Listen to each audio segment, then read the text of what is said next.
Hello everyone, welcome to my channel क्वांटमी।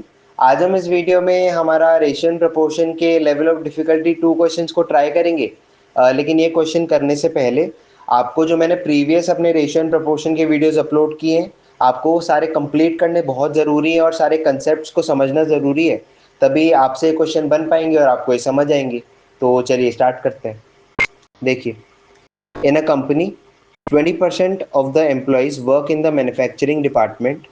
If the total salary obtained by all manufacturing employees is one-sixth of total salary obtained by all employees in the company, then the ratio of the average salary obtained by the manufacturing employees to the average salary obtained by non-manufacturing employees is। ठीक है, तो इसमें मुझे बोला है एक company में 20% लोग मैन्युफैक्चरिंग में। तो सबसे पहले ये देखो कंपनी में कितने लोग हैं। अब हमें तो पता नहीं है कितने लोग हैं, तो मान लो कंपनी में 100x लोग हैं। मैंने इसको 100x लिया है, आप चाहते तो x भी ले सकते थे तो भी आपका सही आंसर आता। मतलब आप ले कुछ भी सकते हो, लेकिन आपका मोटो ये रहता है कि मैं एक ऐसी वैल्यू लेट करूं जिससे मेरी कैलकुलेशन थोड़ी इजी हो जाए। अब अगर मैंने 100x लिया है तो मैं इसका 20% बहुत आराम से निकाल सकता हूँ, इसलिए मैंने 100x लिया। आप चाहो तो आप x भी ले सकते हो, लेकिन वहां आपका कैलकुलेशन थोड़ा डेसिमल में पहुंच जाएगा, इस वजह से मैंने 100x लिया। तो 100x मेरे लोग हैं। अब अगर कंपनी में 100x लोग हैं तो 20% मैन्युफैक्चरिंग के, तो 100x का 20% निकालोगे कितना आएगा? 20x। तो 20x हो गए मेरे मैन्युफैक्चरिंग में। अब 20x मैन्युफैक्चरिंग में है तो बाकी जो 80x बचे वो हो गए मेरे नॉन मैन्युफैक्चरिंग। ठीक है, अब मुझे क्या बोला है? If the total salary obtained by all manufacturing employees is one six of the total salary obtained by all the employees in the company. तो मैं इसको लिख देता हूँ, मैन्युफैक्चरिंग की salary is equal to one six of total salary. ठीक है, अब अगर मैं टोटल सैलरी को इस साइड ले जाऊं नीचे की तरफ, मतलब ये मल्टीप्लिकेशन में है तो यहाँ ये डिवीजन में आ जाएगा। तो मैन्युफैक्चरिंग की सैलरी और टोटल की सैलरी का मेरा रेशियो आ गया 1/6।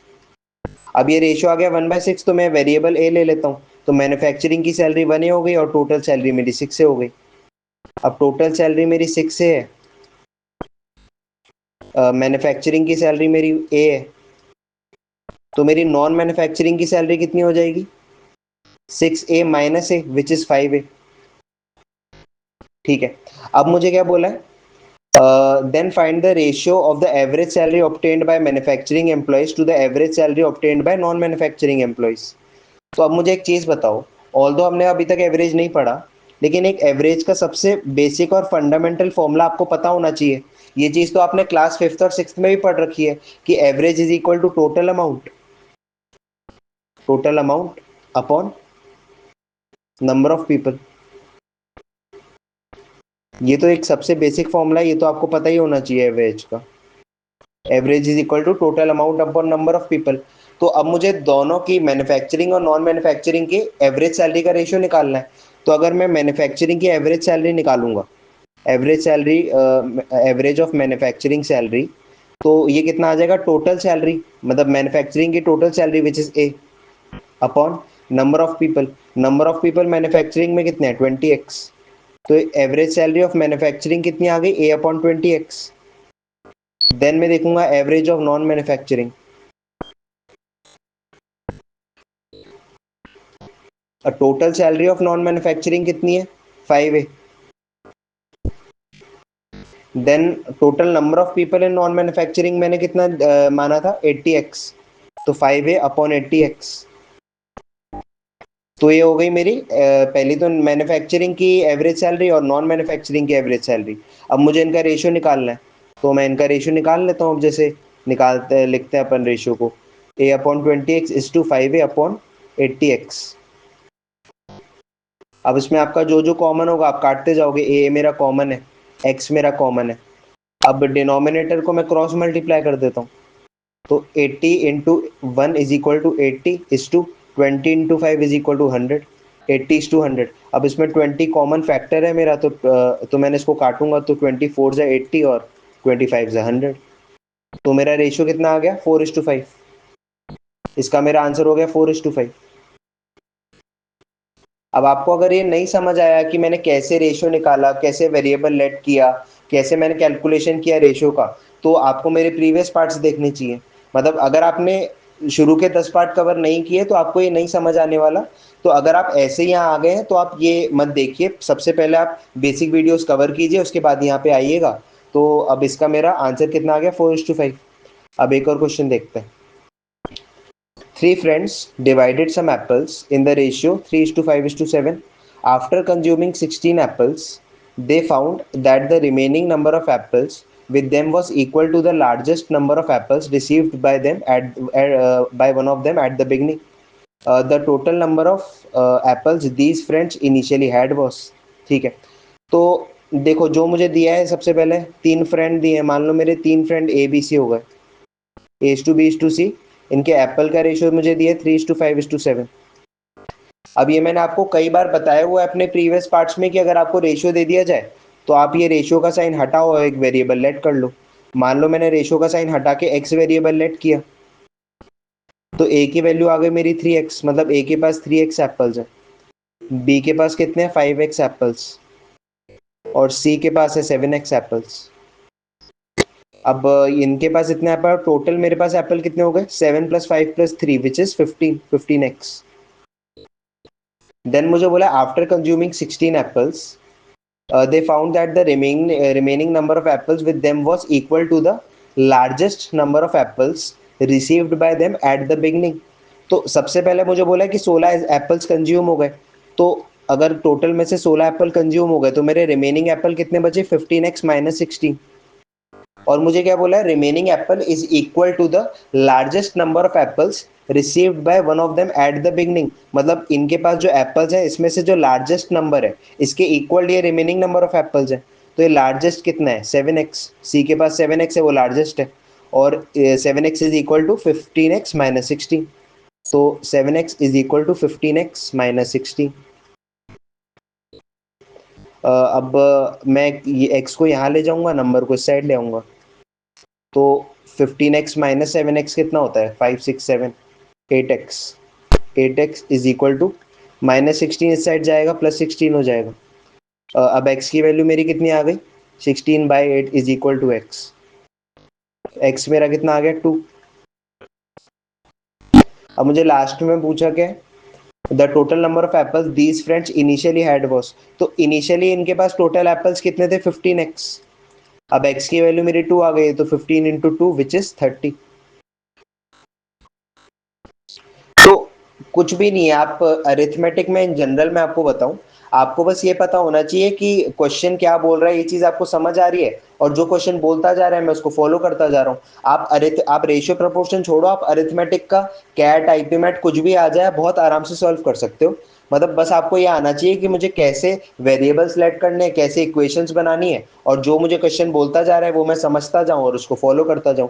आप कोई भी क्वेश्चन कर सकते हो, जैसे ये क्वेश्चन आपका आईपीमैट में आ चुका है, जो पिछला क्वेश्चन मैंने कराया था वो कैट में आया था। तो कोई बड़ी चीज नहीं है, कितना भी टफ क्वेश्चन आ जाए आपको बस इस तरीके से करना है, कुछ भी सॉल्व कर सकते हो। देखो एक और क्वेश्चन देखते हैं। अब ये वाला क्वेश्चन मैंने आपको पार्ट 4 में डिस्कस कर चुका हूँ, इस टाइप का क्वेश्चन पार्ट 4 में जो हमारा रेशियो एंड प्रोपोर्शन का है। देखो the scores of Amal and Vimal in an examination are in the ratio 11:14। After an appeal their scores increased by the same amount and their new scores are in the ratio 47:56। The ratio of Bimal's new score to that of his original score is। ठीक है, तो देखो although मैंने आपको detail में part 4 में समझाया है, लेकिन मैं एक बार जल्दी जल्दी आपको इसका शॉर्टकट मेथड समझा देता हूँ। देखो क्या है, सबसे पहले एक कंसेप्ट समझो जल्दी। मान लो ए और बी है, ठीक है, उनके पास कुछ फ्रूट्स है, मान लो ए के पास 20 फ्रूट्स हैं और बी के पास 30 फ्रूट्स हैं, ठीक है। अब इनका अगर मैं फ्रूट्स का रेशियो निकालूंगा A:B का, फ्रूट्स का, तो कितना आ जाएगा, 2:3। इनका मैं रेशियो निकालूंगा 20 और 30 का रेशियो कितना आ जाएगा, 2:3। अब अगर मैं इनका डिफरेंस निकालूंगा, मतलब इनके जो फ्रूट्स का डिफरेंस अगर मैं निकालूंगा तो 10 आएगा, मतलब 30 और 20 का डिफरेंस निकालोगे 10 आएगा। मान लो दोनों को मैंने 10-10 फ्रूट और दे दिए, तो ए के पास कितने हो गए, 30 फ्रूट्स हो गए, बी के पास 40 फ्रूट्स हो गए। क्वेश्चन में भी मुझे यही बोला है ना कि एक रेशियो था, दोनों में एक सिमिलर अमाउंट इंक्रीज हुआ जिससे रेशियो बदल गया, तो वही तो मैंने किया, सिमिलर अमाउंट इंक्रीज किया और मेरा रेशियो बदल के 3:4 हो गया। लेकिन अभी भी अगर मैं इसका डिफरेंस निकालूंगा वो अभी भी 10 आएगा। तो इसमें आपका जो डिफरेंस है वो कांस्टेंट है। तो जो ऐसे टाइप के क्वेश्चन होते हैं जिसमें आपको कोई भी चीज का रेशियो दे दिया और दोनों रेशियोज में एक अमाउंट इंक्रीज हो रहा है, इक्वल अमाउंट इंक्रीज हो रहा है, उससे रेशियो बदल गया, तो आपका इसमें ट्रिक ये रहता है कि आप इसमें डिफरेंस पे खेलोगे। मतलब दोनों जो रेशियोज हैं उनका डिफरेंस आप देखो तो कांस्टेंट है। तो दोनों जो मेरा ये वाला रेशियो है और ये वाला रेशियो है, मैं इसका डिफरेंस निकालूंगा दोनों का और उसको इक्वल कर दूंगा और फिर मेरा आंसर आ जाएगा। देखो कैसे करना है। ये चीज आप समझ गए आप, आई होप। अब देखो इसको करना कैसे एक्चुअल में वो मैं आपको बताता हूँ। देखो अमल और बिमल का एग्जामिनेशन में स्कोर जो था 11:14 था। तो Amal is to Bimal is equal to 11:14। अब अगर मैंने ये रेशियो का साइन हटाया तो मैं एक वेरिएबल एक्स लगा दूंगा। तो अमल की वैल्यू कितनी हो गई 11x और बिमल के मार्क्स कितने हो गए 14x। अब मैंने आपको बोला है आप दोनों का डिफरेंस निकालो, उसको इक्वेट कर दो। तो अगर मैं इन दोनों का डिफरेंस निकालूंगा तो बिमल माइनस अमल कितना आएगा मेरा 3x। तो पहला डिफरेंस मेरा आ गया 3x। देन अपील के बाद दोनों में कुछ सेम मार्क्स बढ़े जिससे रेशियो बदल के 47:56 हो गया। तो Amal new is to Bimal new which is equal to 47:56। Again मैं रेशियो का साइन हटाऊंगा, y वेरिएबल लगा दूंगा। यहाँ मैंने x वेरिएबल इसलिए नहीं लगाया क्योंकि ये अलग रेशियो है। आप दो अलग रेशियो में सेम वेरिएबल नहीं लगा सकते, इस चीज का ध्यान रखना वरना गलती हो जाएगी। तो अमल की अब मेरी न्यू वैल्यू कितनी हो गई 47y और बिमल की मेरी न्यू वैल्यू कितनी होगी 56y। अब मैं इनका अगर डिफरेंस निकालूंगा तो बिमल न्यू माइनस अमल न्यू मेरा कितना हो जाएगा 56 माइनस 47। तो ये मेरा आ जाएगा 8y। अब दोनों के आपको डिफरेंस को इक्वेट करना है। तो 3x is equal to 8y। अगर मैं y को इस साइड लाऊं और नंबर को इस साइड लाऊं तो x और y का रेशियो आ जाएगा विच इज 8/3। x और y का रेशियो 8/3 आ गया। अब रेशियो आ गया मेरा 8/3 तो मैं यहाँ वेरिएबल लेट कर लेता हूँ। x मेरा 8a हो गया और y मेरा 3a हो गया। अब मेरी x और y की a के टर्म्स में वैल्यू आ गई तो मैं सबकी वैल्यू a के टर्म्स में निकाल लूंगा। जैसे मेरी जो अमल की वैल्यू थी वो कितनी थी 11x, x की वैल्यू मेरी 8 है तो 8 इंटू 11 विच इज 88 है। बिमल की मेरी वैल्यू कितनी थी 14x। तो 14 इंटू 8 कितना होता है 14 इंटू 8 कर लेते हैं। 8 4 ज़ा 32, 8 1 ज़ा 8, 9 10 11, 112a।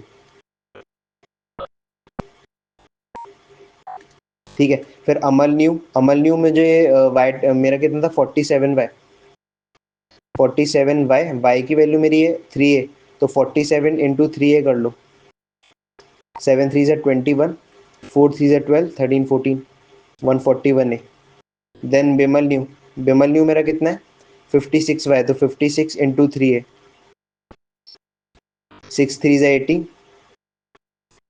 5 3 ज़ा 15 16, 168 है। तो मेरी सारी वैल्यूज ए के टर्म्स में आ गई, अमल की बिमल की। फिर अमल की न्यू वैल्यू ए के टर्म में आ गई और बिमल की न्यू वैल्यू भी ए के टर्म्स में आ गई। अब मुझसे जो पूछा है मैं बताता जाऊंगा। The ratio of Bimal's new score to that of is original. तो न्यू स्कोर मेरा क्या है बिमल का, न्यू स्कोर है 168 है। तो 168 ए इज टू ओरिजिनल स्कोर कितना था, मतलब ओरिजिनल स्कोर मतलब पहले वाला। ओरिजिनल कितना था 112 है, 112 है। ए से ए काट दो। देन इसको आप 4 से काटोगे, 4 से कट जाएगा ना।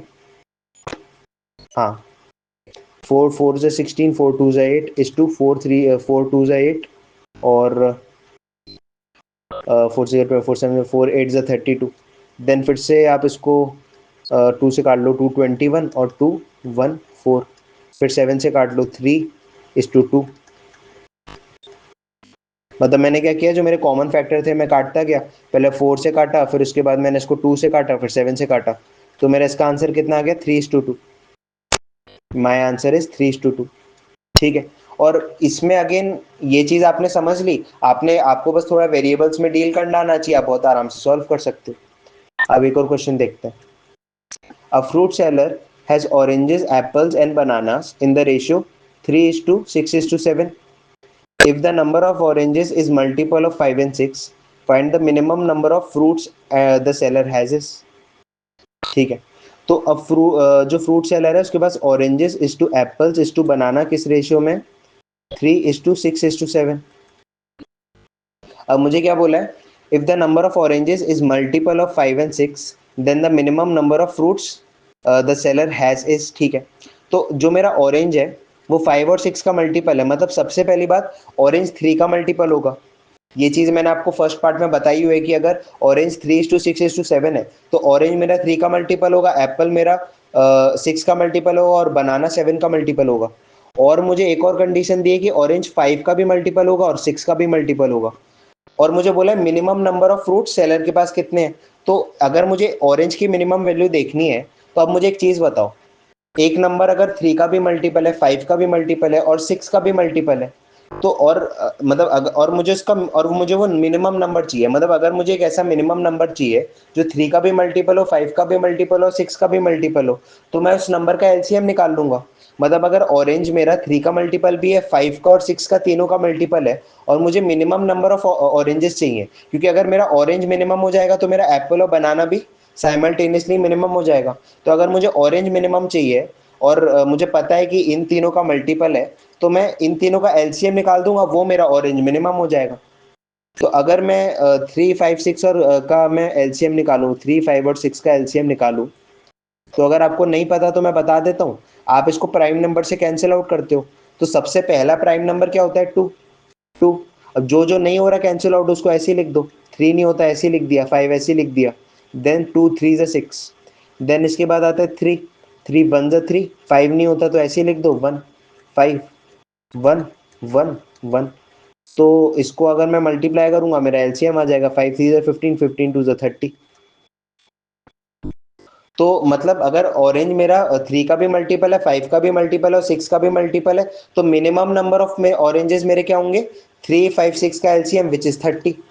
तो मिनिमम ऑरेंजेस मेरे 30 होंगे। तो अगर मुझे 3 को 30 बनाना है तो मुझे 10 से मल्टीप्लाई करना पड़ेगा। और हमारी रेशो की प्रॉपर्टी अगर मैं 3 से मल्टीप्लाई करूंगा मतलब ऑरेंज से करूंगा, तो मुझे एप्पल से भी करना पड़ेगा और बनाना से भी करना पड़ेगा। आप अगर कोई भी नंबर किसी रेशियो में मल्टीप्लाई करते हो तो सारे पार्ट से करते हो, तो हमने तीनों से कर दिया। तो अगर मेरा ऑरेंज मेरा मिनिमम कितना आ गया, 30 आ गया, तो एप्पल मेरा मिनिमम कितना आ जाएगा, 60 आ जाएगा। और बनाना मेरा मिनिमम कितना आ जाएगा, 70 आ जाएगा। ठीक है, अब मुझे बोला है the all the fruits which minimum value, तो इसका मैं सम निकाल दूंगा तो मेरी मिनिमम वैल्यू ऑफ फ्रूट्स आ जाएगी। तो 70 100 160, तो मिनिमम फ्रूट्स कितने हो गए, 160। 160 इज माई आंसर। ठीक है, एक बार मैं फिर से बता देता हूँ, इसमें ऑरेंज 3 का मल्टीपल है, ऑरेंज 5 का और 6 का भी मल्टीपल है, तो सबसे छोटा नंबर जो इन तीनों का मल्टीपल है वो इनका एलसीएम होता है। तो आपने इनका एलसीएम निकाला, वो 30 आ गया। तो अगर ऑरेंज को अगर आपको 30 बनाना है तो आपने 10 से मल्टीप्लाई कर दिया। अब रेशियो की प्रॉपर्टी है कि अगर आप रेशियो में एक पार्ट से मल्टीप्लाई कर रहे हो किसी नंबर को, तो बाकी पार्ट से भी करना पड़ेगा। तो ऑरेंज एप्पल और बनाना तीनों से होगा, तो ऑरेंज मेरा 30 हो गया, एप्पल मेरा 10 हो गया और बनाना मेरा 70 हो गया। इन तीनों का मैं सम निकालूंगा 160। तो मिनिमम नंबर कितना हो गया, 160। ठीक है, तो चलिए आज के लिए बस इतना ही। अब इसके अलावा और भी कुछ लेवल ऑफ डिफिकल्टी 2 के क्वेश्चन हैं, वो मैं अगली वीडियो में डिस्कस करूंगा। अगर इसमें कोई भी डाउट है, किसी आंसर में डाउट है या किसी कंसेप्ट में आपको डाउट है, आप मुझसे कमेंट सेक्शन में ज़रूर पूछिएगा। तब तक के लिए बाय।